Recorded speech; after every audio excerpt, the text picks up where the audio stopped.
Thomas, du haut de ses 11 ans, est un rescapé. 11 ans qu'il n'avait pas mis les pieds dans le village qu'il a vu naître. Un village qu'il a aussi chassé, exclu des siens. Pour la première fois, l'enfant rencontre sa grand-mère. Je suis venu vous donner les nouvelles de Thomas.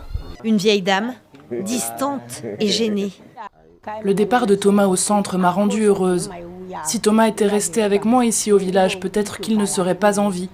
Je prie Dieu qu'il lui donne une longue vie pour qu'il soit quelqu'un demain. Car pour le village, Thomas porte en lui la malédiction.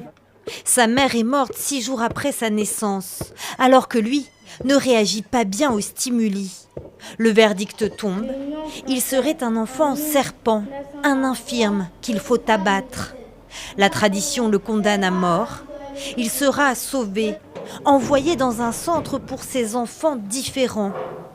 Il en sera même le premier pensionnaire. C'est ici qu'il a façonné sa personnalité. Ce centre m'a appris beaucoup de choses. Sans ce centre, je ne serais pas en vie. Quand je serai grand, je serai un docteur pour soigner les enfants malades.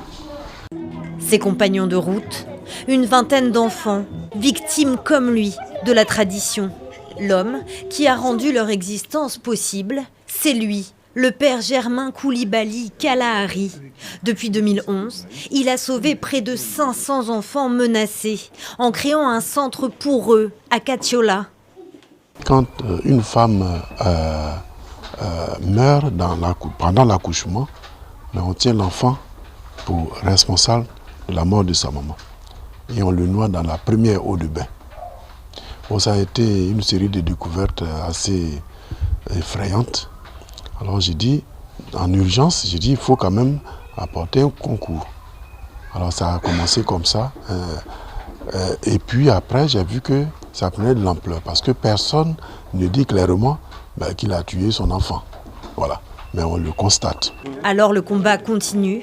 Et armé de sa bonne volonté, le père Germain entreprend des campagnes de sensibilisation, toujours à la recherche d'enfants à sauver. Mais la coutume a la dent dure. Il y a des enfants aussi qui ne développent pas bien. Si on vérifie si c'est un homme, on prend. Si ce n'est pas un homme, c'est ça, on les tue. Des mentalités qui ne changent pas et des obstacles matériels qui freinent le père Germain.